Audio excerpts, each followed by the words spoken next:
A good Erev Shabbos. As we're coming to the end of the story of Bnei Yisrael in the desert, it's time to look back and also time to look ahead. Next week we'll read a double portion of Matos Masei, which will recount and wrap up all the journeys of the Jewish people in the Midbar. The following week we'll begin Chumash Devarim, Deuteronomy, Moshe Rabbeinu's recounting of the laws and teachings that we'll need to keep especially in mind as we enter into the Promised Land. All that looking back and reviewing and recounting throws into sharper relief the most obvious question looking forward: who will lead us into Israel once Moshe's time as a leader is completed? There's a whole literature, a whole industry actually centered around leadership. What are the qualities of leadership? How do you identify leaders, prepare them, install new leaders? What is the leadership pipeline? And how can any organization or institution ensure healthy transitions from one generation of leadership to the next? What exactly is the nature of leadership? How do you know when you've got a good leader or what it takes to create them? There are books, there are seminars, PowerPoints, websites, videos, institutes, programs, all geared to the goal, to the ideal of producing leaders.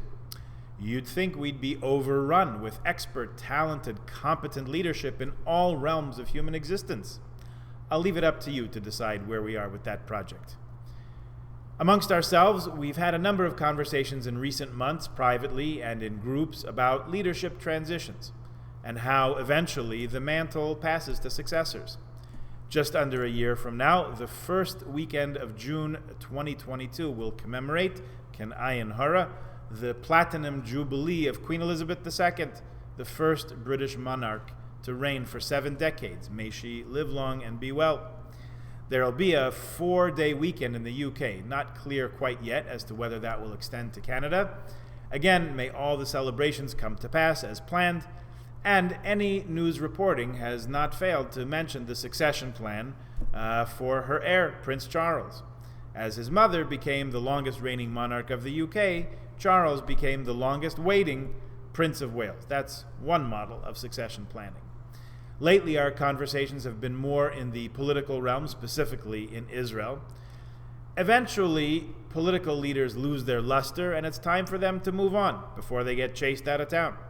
Even the most acclaimed politicians eventually wear thin on the patience of the electorate, and wisdom in this situation consists of 2 elements. 1, knowing when it's time to go, and 2, cultivating one's successors. Let's not dwell too much on the first element, knowing when to go. Suffice it to mention the well-known Sandy Koufax principle. It's a good one. Always leave them saying, he could have pitched one more good season. That's the best time to leave. But the second element takes more time and investment. A leader has to identify and mentor potential future successors who will carry his or her banner forward into the future. Make sure they have the experience, the knowledge, and the leadership chops to be ready when it's time for the torch to be passed to them. We can make a good argument that not just one, but several of the incoming top government officials in Israel were in fact mentored and cultivated as future leaders. The tension came when it was time to allow that transition to happen. But look, we have a lot to learn from the example of Moshe and Yehoshua in all of Chumash Bamidbar, and in our parsha specifically. Pardon me. Remember Yehoshua, Joshua, spoiler alert, he's going to be the one to get the nod for leadership. He'll be the leader to bring Bnei Yisrael from the Midbar into the land of Israel. Now, he was present at some very critical moments in the wilderness chapters of our national life. Back in Parsha Shalach a couple weeks ago, the story of the spies, he was one of the 12 chosen by Moshe to represent the nation. Remember, there was one from each tribe, and to reconnoiter the land.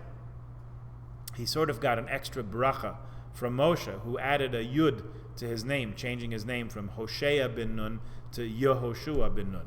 Evidently, that was a significant moment for him as a future leader.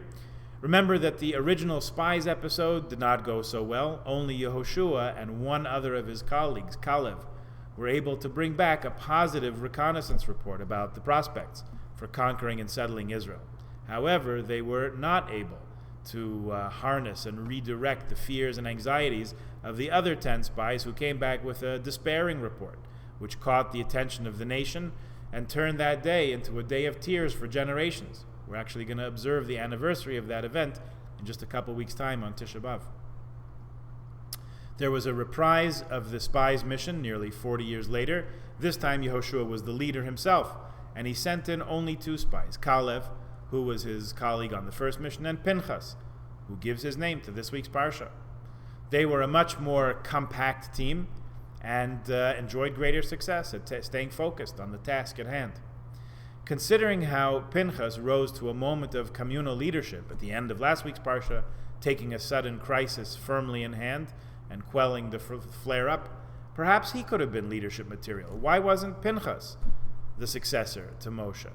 Several of the commentators ask that question, and they suggest it was precisely because of the quality of zealotry that disqualified Pinchas from leadership. Zealotry is a forceful quality. It exercises great power in and of itself. However, many are of the opinion that a zealot, someone who acts on the spur of the moment with great emotion, should not take the position of leadership. When Moshe asks God to appoint a leader over Israel, Rashi says, "Sheyeh yodeya leleches neged ruchei shel kol echad ve'echad." The leader has to be someone who can relate to the soul of each person, not just to the zealots, but to everybody. The Munkacher Rebbe argues that Pinchas was not fit for leadership on a different account. He was a Kohen, and the leadership aspects of the Kohanim, which is special in their own right, should not mix with the leadership aspects of monarchy or sovereignty, which is also special in its own right.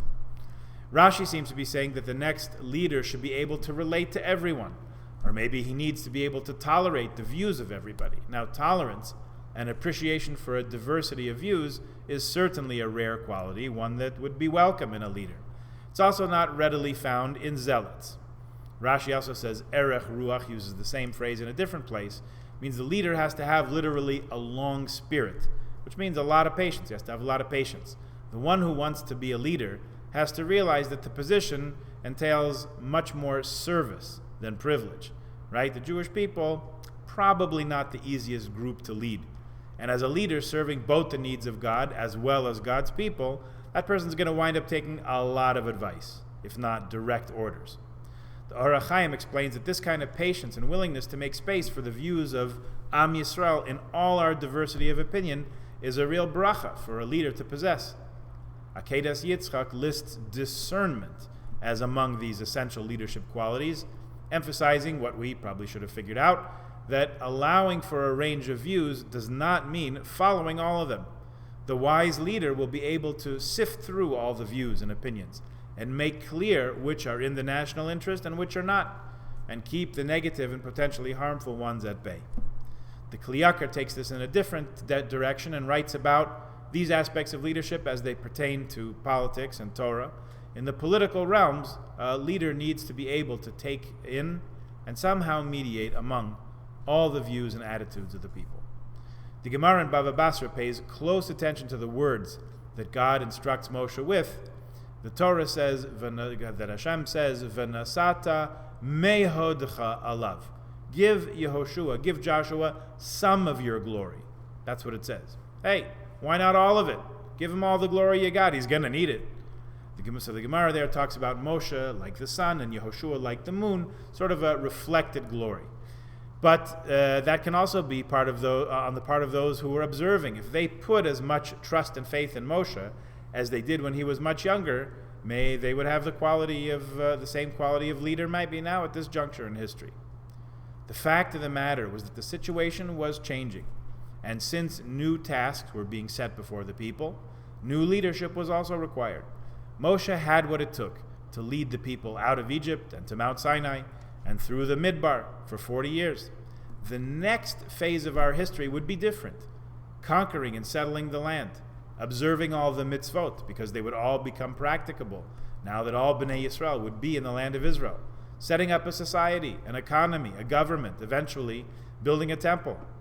Chassam Sofer suggests that the image of Moshe as the sun also has something of an overpowering quality to it, right? The sun in its brilliance can also be overwhelming, can be blinding even. Charismatic leadership has a time and a place, and it also raises as many potential challenges as it addresses. It may well be that while fewer people were able to relate to Moshe at his level of leadership, Yehoshua's leadership, Joshua's leadership, was not so dazzling in the way that his mentors was, so more people felt able to access it and relate to him as the leader, which certainly would be useful when the paradigm of Jewish life shifted from desert to homeland. Sfas Emes likens the generation of the desert to the written Torah and implies that the generation that entered the land would be like the oral Torah, expanding, expansive, and able to fill up the land in all its borders. Also, the oral Torah, the Mishnah, and the Talmud allow for many more voices, a lot more ambiguity, and embracing tensions and unresolved quandaries. Under Joshua's leadership, the right man for the right time also might have sought to embrace those characteristics, that kind of accessibility, and that plurality of voices. As a people, we're still in the wilderness and also at home in our land. Those at home in the land are also in the wilderness a bit. Those of us in Chutz La'aretz also know that we have a home in Israel.